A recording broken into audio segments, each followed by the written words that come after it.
বাংলাদেশে আমরা এই ফ্যাসিবাদ বিরোধী আন্দোলনের সময় বিশেষভাবে আপনারা হয়তো অনেকেই লক্ষ্য করেছেন, প্রশ্নগুলো আমরা তুলেছিলাম।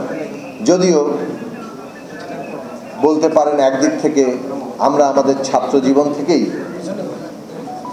এই কথাগুলো বলে আসছিলাম। আমাদের দল গণসংহতি আন্দোলনের প্রতিষ্ঠাকাল থেকেও আমরা এই কথাগুলো বলে আসছি যে বাংলাদেশে একটা ন্যূনতম গণতান্ত্রিক ব্যবস্থাই গড়ে ওঠে।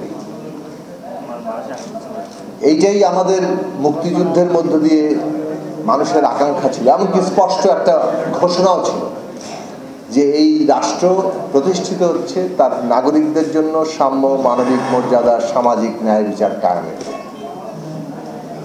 এখন সাম্য মানে ন্যূনতম সুযোগের সমতা, মানবিক মর্যাদা মানে আপনার যে কোনো পরিচয় হোক না কেন, ধর্মীয় পরিচয়, জাতিগত পরিচয়, লিঙ্গীয় পরিচয়, আপনার যে রাজনৈতিক বিশ্বাসী থাকুক না কেন, এমনকি ধর্মচর্চার মধ্যেও বহু পার্থক্য আছে। আজকে তো আমরা দেখতে পাচ্ছি যে মাজারের উপরে হামলা হচ্ছে তৌহিদি জনতার নামে। আমরা দেখতে পাচ্ছি যে এমনকি এই দীর্ঘদিন ধরে এইখানে যে তাবলিগ জামাতের একটা সংগঠন আছে এবং তারা যে লাখো মানুষকে একটা ধর্মীয় অনুষ্ঠানে একত্রিত করে, সেইখানেও বিভাগ হচ্ছে। এখন ধর্মচর্চার মধ্যে নানা মতবিরোধ তৈরি হতে পারে, সেই মতবিরোধ কিভাবে মীমাংসা হবে? যে বিশ্বাসী থাকুক না কেন, যে ধর্মচর্চার অনুসারী হন না কেন, তার পরিচয় যাই হোক না কেন, রাষ্ট্রের নাগরিকের মর্যাদা প্রতিষ্ঠিত করতে হবে। রাষ্ট্রের সাথে নাগরিকের সম্পর্ক হবে কেবল তার নাগরিকতা দিয়ে, তার কোনো পরিচয় তার নাগরিক মর্যাদাকে ক্ষুণ্ণ করবে না। ফলে সে হিন্দু হওয়ার কারণে, বৌদ্ধ খ্রিস্টান হওয়ার কারণে, কিংবা এমনকি মুসলমানের মধ্যেও সে অন্য কোনো ধর্মীয় বিশ্বাসের হওয়ার কারণে কারো গায়ের জোরের শিকারে পরিণত হবে না। আজকে তৌহিদি জনতার নামে মাজারে হামলা চলছে এবং বাংলাদেশ চিত্রিত হচ্ছে কিভাবে? ওই যে কি বলে যে আমেরিকান গোয়েন্দা সংস্থার প্রধান নাকি বাংলাদেশকে জঙ্গি হিসেবে, তো বাংলাদেশকে জঙ্গি হিসেবে দেখাতে চায় কে? ভারতীয় মিডিয়ার একাংশ দেখিয়েছেন 5ই আগস্টের পরে, এমনকি ভারতের শাসক দল। তো এই তৌহিদি জনতার নামে আক্রমণটা কাকে সাহায্য করছে? ভারতীয় মিডিয়া বাংলাদেশকে যেভাবে দেখাতে চায় সেইটাকে সাহায্য করছে, এবং এইটা এখন আমেরিকাতে প্রচারণা হচ্ছে। তার মানে বাংলাদেশ সম্পর্কে বিশ্বে এইরকম একটা ভাবমূর্তি তৈরি করার চেষ্টা করা হচ্ছে। তো যাই হোক, মানবিক মর্যাদা আমাদের প্রতিষ্ঠা করার কথা ছিল। সামাজিক ন্যায় বিচার, এটা দুই অর্থ। একদিকে অর্থনীতিতে অর্থাৎ আর্থ সামাজিক ক্ষেত্রে ন্যায় বিচার, এই যে কেউ খাবে কেউ খাবে না এইটা চলবে না। অন্যদিকে আদালতে ন্যায় বিচার, তো এগুলো তো ন্যূনতম আমাদের একটা ঘোষণা, যে ঘোষণা একজন নাগরিকের প্রাপ্য। এটা তো গণতন্ত্র ছাড়া হয় না। ফলে আবশ্যিকভাবে এই রাষ্ট্রটা গণতান্ত্রিক হবে, এই ছিল মোটামুটি অঙ্গীকার। সেই রাষ্ট্র কি গড়ে উঠেছে আমরা আমাদের 54 বছরের অভিজ্ঞতায় দেখেছি। যে এই রাষ্ট্র গঠনকালীন সময় থেকেই এমন এক ক্ষমতা বানিয়েছে যেখানে একজন ব্যক্তির হাতে সমস্ত ক্ষমতা কেন্দ্রীভূত। মানে অনেক সময় আমরা সহজে বোঝার অর্থে বলি উপরে আল্লাহ আর নিচে প্রধানমন্ত্রী। বাংলাদেশের প্রধানমন্ত্রীর যা ক্ষমতা, এটা পৃথিবীর কোন দেশের সরকার প্রধানের এত ক্ষমতা নেই। সমস্ত ক্ষমতা তার হাতে, তিনি জবাবদিহিতার ঊর্ধ্বে, সে কারণে সংবিধানের ঊর্ধ্বে। এই ক্ষমতার স্বৈরাচারী কাঠামোটাই বাংলাদেশকে বারে বারে একটা ফ্যাসিবাদী শাসনের খপ্পরের মধ্যে ফেলেছে, এবং সর্বশেষ শেখ হাসিনা এইটাকে যে জায়গায় নিয়ে গেছেন, এর চেয়ে যার খারাপ কি বানাতে পারেন? তো এই যে একটা ফ্যাসিবাদী ব্যবস্থা, এই ব্যবস্থার বিরুদ্ধে আমরা আমাদের দলের দিক থেকে, আমাদের প্রতিষ্ঠা কাল থেকে বলে এসেছি, আমাদের ছাত্র জীবনের রাজনীতির শুরু থেকে বলে এসেছি যে এই বাংলাদেশে কেবল সরকার পরিবর্তন জনগণের মুক্তি আনে না। যতক্ষণ না ব্যবস্থা হিসেবে একটা গণতান্ত্রিক ব্যবস্থা তৈরি হচ্ছে, ততক্ষণ পর্যন্ত সরকার যদি বারে বারে আমাদের আন্দোলন করে বদলাতে হয় কেন? নির্বাচনের মাধ্যমে তো সরকার বদল হওয়ার কথা। তো সেই একটা নির্বাচনও করতে পারে না। একটা নির্বাচন হলে পরের নির্বাচনে যে নির্বাচন বিষয়ে একটা বিরাট সংকট হাজির হয়। তো এই রকম ব্যবস্থা হতে পারে কারণ হচ্ছে ক্ষমতার মধ্যে যিনি ক্ষমতায় বসেন তার হাতে এত অবাধ সুযোগ, ন্যূনতম কোনো চেকস অ্যান্ড ব্যালেন্স নাই, ন্যূনতম তাকে জবাবদিহি করার কোনো ব্যবস্থা নাই। তার ফলে তিনি ভাবেন যে সবটাই তো আমার পকেটে ভরে ফেলা যায়, পকেটে ভরে ফেলে এর পরের বারও আমি ক্ষমতায় থাকবো।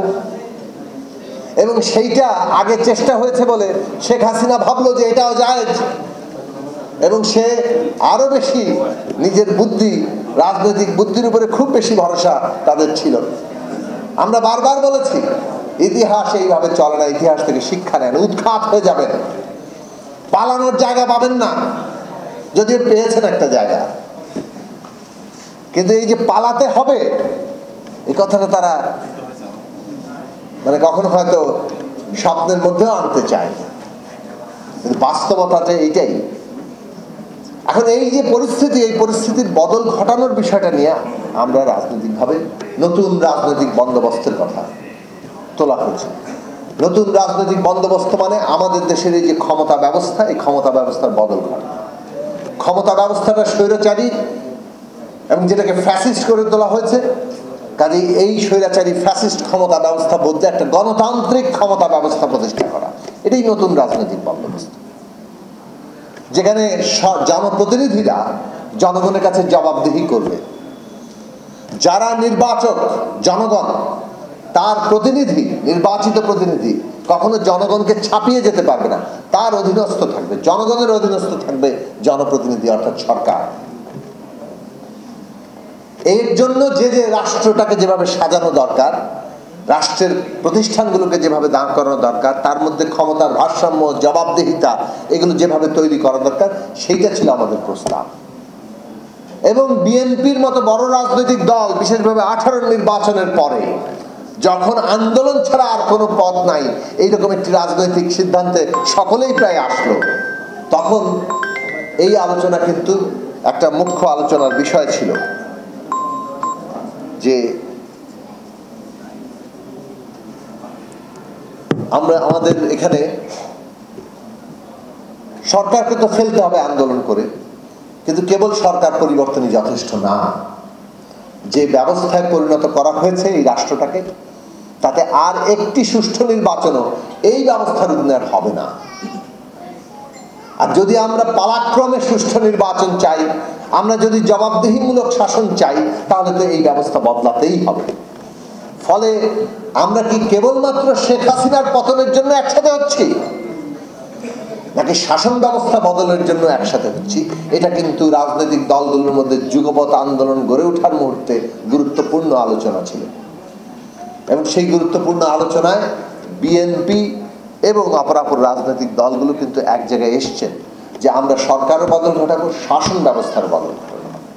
এবং এইবারের এক দফা, যে এক দফা 28শে জুলাই ঘোষণা করা হয়েছিল, সেই এক দফায় কিন্তু কেবলমাত্র সরকার পতনের কথা বলা হয়নি। সরকার পতন, শাসন ব্যবস্থার বদলের কথা এবং সমস্ত এই যে ফ্যাসিবাদের অত্যাচারে যে যারা বন্দী, যে মামলা হয়েছে সেগুলো প্রত্যাহারের কথা বলা হয়েছে। কাজে এই পুরো ব্যাপারটার মধ্যে শাসন ব্যবস্থা বদল গুরুত্বপূর্ণ একটা কর্মসূচি ছিল। এবং যুগপৎ আন্দোলনে 31 দফা একটা কর্মসংস্কার প্রস্তাব সামনে এসছে। ফলে ওই আন্দোলনের ধারাবাহিকতা কিন্তু আছে সমাজে। সারা দেশের জমিনটা তৈরি হয়েছে কিন্তু এই দীর্ঘ লড়াইয়ের মধ্যে, এবং বিশেষভাবে এই যুগপৎ আন্দোলনের মধ্য দিয়ে। সেখানে রাজনৈতিক দলগুলো যার যার অবস্থান থেকে যেমন লড়েছেন, যুগবদ্ধভাবে লড়েছেন, কেউ কেউ জোটগতভাবে লড়েছেন, কিন্তু লক্ষ্য একটাই, সরকারকে ফেলো, শাসন ব্যবস্থা বদলাও, গণতন্ত্র প্রতিষ্ঠা করো। এই লক্ষ্যটা আমাদের সমস্ত দেশের জনগণকে আলোড়িত করেছে। আলোড়িত যে করেছে সেটা জুলাই আগস্টে আমাদের শিক্ষার্থীরা যখন আন্দোলনের নেতৃত্বে অগ্রণী ভূমিকায় অকাতরে জীবন দিয়েছেন। 1600-এর উপরে শাহাদাত বরণকারী, 30,000-এর উপরে গায়ে পঙ্গুত্ব নিয়ে কোনো না কোনো আহতের চিহ্ন নিয়ে আছে, 1,500 থেকে 2,000 যাদের চোখ অন্ধ হয়ে গেছে। কত বিশাল এক জাগরণ ঘটেছে এই মানুষের। এই জাগরণের মধ্যে তরুণদের মধ্যে এই চিন্তা কিন্তু সামনে এসেছে। তারা কিন্তু এই চিন্তাই করেছেন যে আমাদের সরকার বদলাতে হবে, শাসন ব্যবস্থা বদলাতে হবে, ফ্যাসিস্টের বিদায় এবং ফ্যাসিবাদের বিলোপ। কাজে চেতনা কিংবা চিন্তা কিংবা যে পথের নির্দেশিকা, সেটা কিন্তু রাজনৈতিক সংগ্রামের ভেতর থেকে এসেছিল এবং সেটাকে আরো সুনির্দিষ্ট করা হয়েছে। নতুন রাজনৈতিক বন্দোবস্তের যে আওয়াজটা উঠেছে, সেটা এখন সে কারণে আমাদের সমস্ত জাতীয় দাবিতে পরিণত হয়েছে। শাসন ব্যবস্থা বদলানোর যে প্রশ্ন, সংস্কারের যে প্রশ্ন, সেটা একটা জাতীয় দাবিতে পরিণত হয়েছে। এটা কারো একক দাবি নয়। এবং অভ্যুত্থান যেমন কারো একক নয়, তেমনি স্বপ্ন আশাকাঙ্ক্ষাও কারো একক নয়। অভ্যুত্থান এই দেশের জনগণ করেছে। ছাত্রদের যে কোটা বিরোধী আন্দোলন, সেই আন্দোলনের উপর অত্যাচার, এটাকে দ্রুত ফ্যাসিবাদ বিরোধী আন্দোলনে পরিণত করেছে। সমস্ত রাজনৈতিক দল, শ্রেণী পেশার সংগঠন, ব্যক্তিবর্গ, সিভিল সোসাইটি সবাই শেষ পর্যন্ত, এমনকি রাষ্ট্রের বিভিন্ন প্রতিষ্ঠান শেষ পর্যন্ত সরকারকে ডিফাই করে আন্দোলনের সাথে একসাথে হয়েছে এবং এই সব কিছু মিলে অভ্যুত্থান হয়েছে।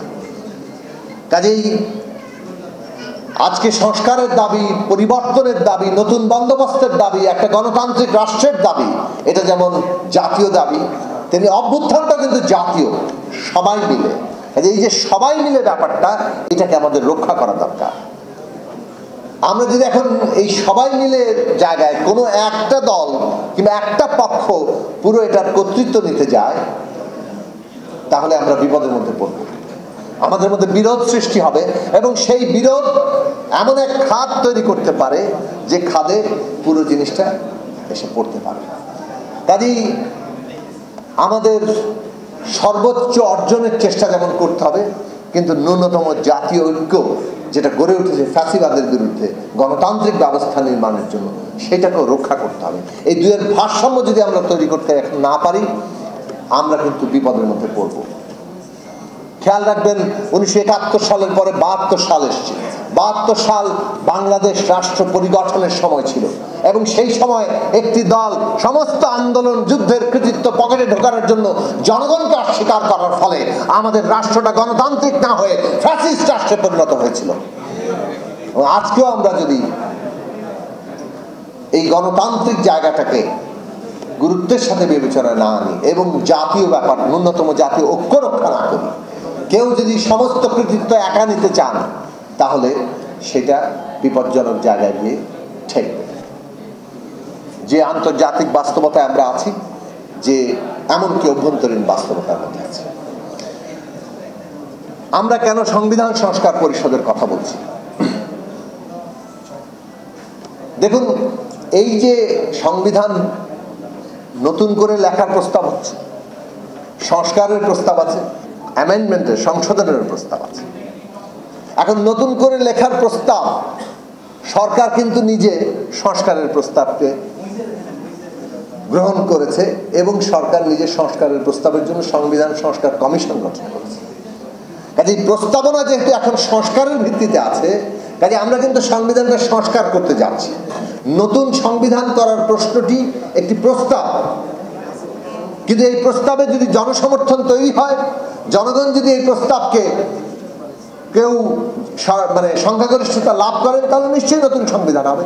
তার জন্য আমাদের দল কিন্তু নতুন সংবিধান কিংবা গণপরিষদের দাবিতে আন্দোলন করছে। কিন্তু এই মুহূর্তে যেহেতু আমরা জাতীয় ঐক্যমত্যের জায়গাতে দাঁড়াতে চাইছি, সেজন্য আমরা বলেছি সরকার যেহেতু ইতিমধ্যেই সংবিধান সংস্কারের প্রস্তাব দিয়েছে, তার মানে বিদ্যমান সংবিধানের একটা তাৎপর্যপূর্ণ সংস্কার হবে যে প্রস্তাবনা তৈরি করা হয়েছে, এবং তাতে ন্যূনতম যে ঐক্যমত্য হবে সেটাই জাতীয় সনদ আকারে আমরা সামনে আনবো এবং সেই সংস্কারগুলো সম্পন্ন করব। কিন্তু সেটা কিভাবে হবে? একটা সংশোধনের মাধ্যমে। আপনারা দেখেছেন ত্রয়োদশ সংশোধনী হয়েছে, ত্রয়োদশ সংশোধনী বাতিল হয়ে গেছে না আদালতের রায়ে, তারপর পঞ্চদশ সংশোধনী করা হয়েছে, এখন আবার পঞ্চদশ সংশোধনী বাতিল হয়ে গেছে আদালতের রায়ে। তা আমরা যদি কেবলমাত্র একটা সংসদে একটা অষ্টাদশ সংশোধনী করে সংবিধান বদলাই, তাহলে ভবিষ্যতে কোনো আদালত এসে আবার এটা বাতিল করে দিতে পারে। কিন্তু এই যে সংস্কার হতে যাচ্ছে, এই সংস্কার তো আদালতের মানে সুরক্ষা দেওয়ার কথা, কারণ এই সংস্কার হচ্ছে জনগণের ইচ্ছা আকারে, জনগণের অভিপ্রায় আকারে। তো জনগণের অভিপ্রায়, জনগণের ইচ্ছাটা কিভাবে সামনে আসে? যখন গণপরিষদের মানে কি? জনগণ ম্যান্ডেট দিচ্ছে একটা নতুন সংবিধান লেখার জন্য, সংবিধান সংস্কার পরিষদ মানেও তাই। জনগণ ম্যান্ডেট দিচ্ছে এই সংসদকে, সে যাতে সংবিধানটাকে সংস্কার করতে পারে। ফলে যা কিছু সংস্কার করা হবে সেটা হবে জনগণের অভিপ্রায় আকারে, এবং সেই সংস্কারকৃত সংবিধান আদালত তাকে সুরক্ষা দিবে, আদালত তাকে প্রশ্ন করবে না। কাজে এই সংবিধান সংস্কার পরিষদ হিসেবে আগামী নির্বাচনকে ঘোষণা করার অর্থ হচ্ছে আগামী সংসদ একদিকে যেমন সরকার গঠন করবে, তেমনি সংবিধানকে এইরকম তাৎপর্যপূর্ণভাবে সংস্কার করার জনগণের ম্যান্ডেট অর্জন করবে, যেটা ভবিষ্যতে আমাদের আদালত রক্ষা করবে। এই পয়েন্টে এসে জাতীয় ঐক্য তৈরি হওয়া সম্ভব। কাজেই আমরা মনে করি বাংলাদেশে এই যে রাজনৈতিক উত্তরণ পর্ব, গণতান্ত্রিক উত্তরণ পর্ব, সেই পর্ব করার জন্য আমাদের একটা জাতীয় ঐক্যমত্যে আসা দরকার, এবং সেই ঐক্যমতের জন্য আমরা লড়াই করছি। আজানের সময় হয়ে যাচ্ছে, আমি এখন শেষ করি এই কথা বলে। আবারও বলি, বর্তমান অন্তর্বর্তী সরকারকে এই রাজনৈতিক উত্তরণ সকলকে একসাথে নিয়ে করতে হবে। সরকার এমনভাবে পরিচালনা করতে হবে যাতে রাজনৈতিক কোনো পক্ষের প্রতি বিশেষ পক্ষপাতিত্ব তৈরি না হয়। যদি আপনারা পক্ষপাতিত্ব করেন, এই দেশ বিপদের মধ্যে পড়বে।